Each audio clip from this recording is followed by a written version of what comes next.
flawless is especially acute for girls. Let's bring in psychiatrist and former Miss Laguna Beach, Dr. Yaldi Safai. Dr. Safai, it's great to have you on. I want to put this up. This is from the New York Post, right? The New York Post headline says, "We were Victoria's Secret models.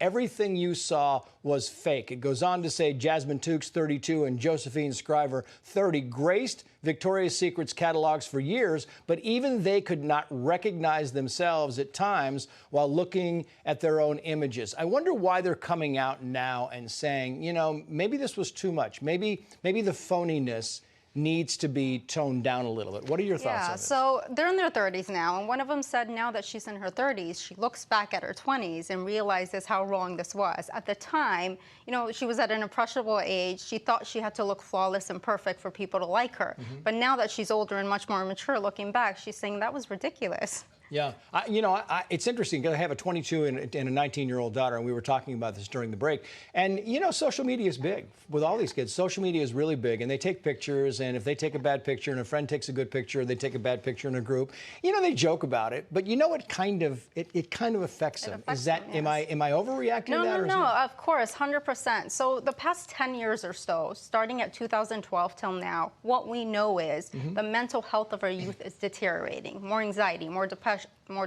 more substance abuse, more suicide attempts. Now, this has happened in the past decade.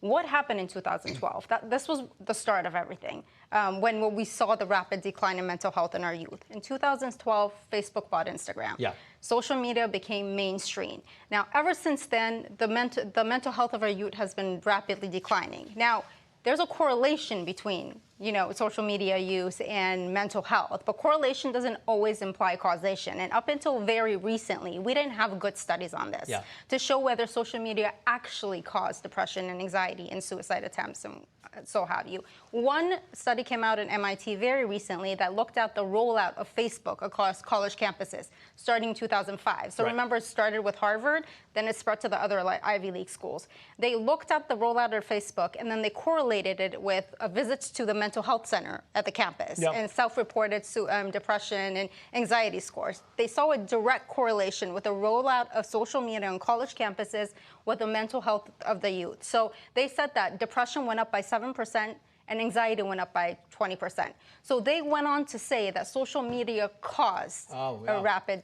This was the only biggest death study that we have out there done in MIT. It's compelling. I'm wondering, because you are a big, you're a big fan of these social media influencers doing behind-the-scenes stuff, 100%. And why is that? Because I think it's very important to show how much work, time, and energy goes into looking flawless. Right. So, for example, I used to do beauty pageants. We would spend between 3 to 5 hours in the morning getting ready for a photo shoot, correct? And even after that, they would still Photoshop the image. So it still wasn't perfect. Right. And let me tell you something about Photoshop. It is an essential piece of the puzzle when it comes to the fashion industry and beauty industry. Why?